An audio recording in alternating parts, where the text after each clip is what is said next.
Hello guys, welcome back. It's Master Flash. How are you doing? Hope you're good on this day, wherever you are in the world.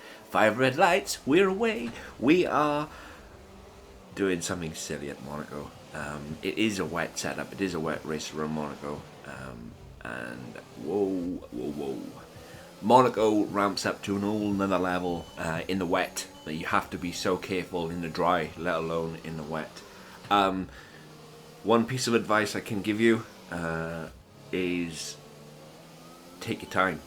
I know it's easier said than done.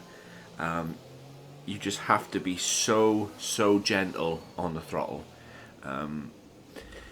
Monaco is a sketchy place to race anyway. That's even without that's even without it raining. You know, it is such a difficult place to go. You can quite easily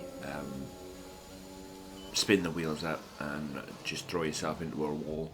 It ain't great. It's not great at all. I've had 2 warnings within half a lap. That's because I needed to get past Perez at turn 1, and the swimming pool section there is a bit silly. But yeah, it is a difficult place to come and race in the dry, let alone in the wet. You just need to be as gentle and as easy as possible, or easy as you can on the throttle. You just have to almost feather it so much and short shift a lot. What I was doing was not going full throttle until I reached 5th gear, and sometimes I was changing up to 5th gear very early. Was quite lucky not to hit the walls. You only literally got to have a slight touch on the walls around Monaco. I'm sure that the damage model is completely different at Monaco, because some walls you can tap and get away with it. At Monaco you can't. The slightest brush with a wall and it's game over. It's front wing damage. And I believe you only get a maximum of 3, maybe 4 wing changes per race. So yeah, Monaco is one of those ones where you need to be switched on. You need to have your wits about you at all times. You can't switch off. Some races, for an example, tip Monza. Monza is a difficult circuit, even though there's not very many corners. It's quite easy around Monaco to around Monza to switch off the long straights, for example. You've got the one coming out of Ascari into Parabolica, and then you've got the one from Parabolica all the way down to the first chicane. It's quite easy to check everything around the car. You know, even speak to Jeff if you need to find out time, lap times, etc. Around Monaco, you don't have that luxury. It is 110% concentration at all times, and you absolutely need it. One momentary lapse of concentration around here and it's game over. It really is. Again, it's not about the result of where I finish. It is just showing you guys the 5 laps of what the setup can do, or what I could do with the setup. There is plenty of time in there, I have no doubt. It's just that I was trying, obviously, my hardest to keep it out of the wall. I'm not. This season, this F1 game, I've only ever raced Monaco twice. I raced it once in the night and once in the day, and both times I was killed by that curb at the swimming pool. So yeah, it was. It's been horrific. F1 2021 for me has been, even though I won a championship with WOR, I won a title with WOR, it's still been not great for me at all. Not great for me at all. And since I did win that title with WOR, I've kind of gone backwards, which is not great. But, every stupid little thing that seems to happen happens, and yeah, it is what it is. But still, this is Monaco in the wet. Baku up next, again with the inters on, and then I'll do another 2 then with full wets.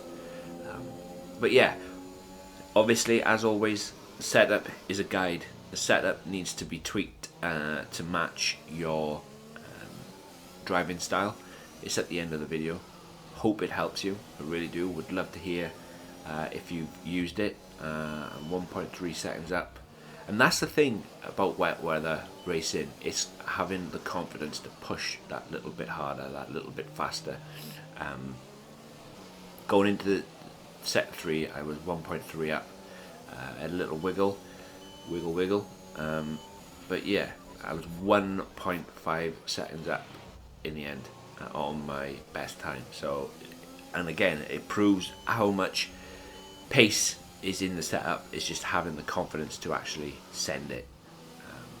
So yeah, guys, wherever you are in the world today, hope you take care, hope you're well. Remember to do all that good stuff, like hit that like button, hit that subscribe button, and I'll catch you in the next one, guys. Peace.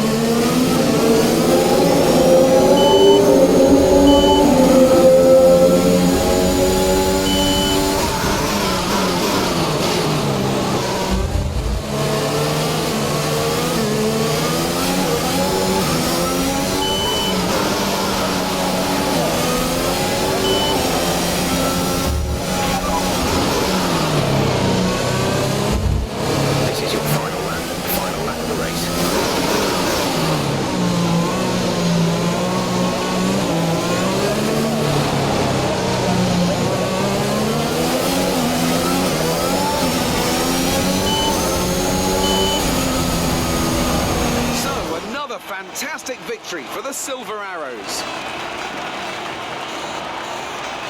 And talk to me, what do you think it was that sealed the win for them? Well, they certainly stood out as a driver with tons of confidence on the track. I think their ability to keep their cool, even during some of the more hectic parts of the race, meant they were able to capitalise on the mistakes of other drivers, giving them the opportunity to make their way to the top spot with ease. And I can see the drivers starting to approach the podium for the victory celebrations. A real team victory today. Everybody played their part. Congratulations then to Mercedes, your race winners today.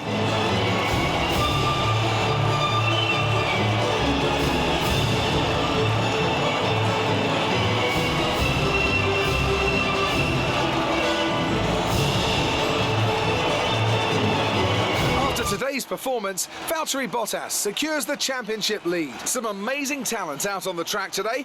But Anthony, who would you pick as your driver of the day? Well, for me, it's got to be Lewis Hamilton. The multiple world champion may be the boring choice at this point, but you can't argue that he's a driver deserving of his reputation. Well, Ant, an end to another fantastic weekend of racing. Thanks to everyone who joined us, and we'll see